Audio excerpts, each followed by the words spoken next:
Hey there, welcome back to our YouTube channel. In today's video, we are going to walk you through the process of logging into your Microsoft Bing on your PC.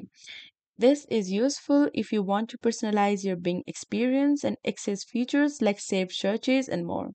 The first step is to open your preferred web browser.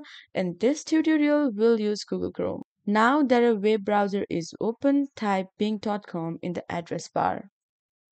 Hit the enter key. Now you'll be taken to the Bing homepage. Here you can see the stunning daily background image and the Bing search bar. To log in, you'll need to locate the sign in option. It's usually found in the top right hand corner of the Bing homepage.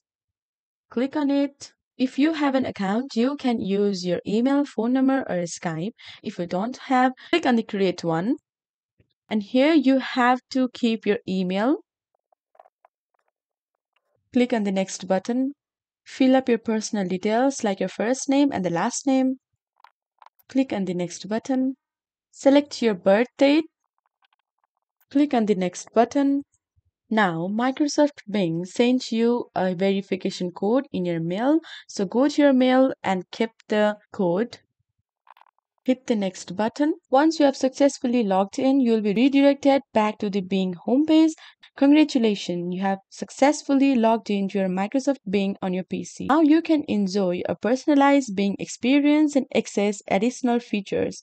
And there you have it. That's how you log into your Microsoft Bing on your PC.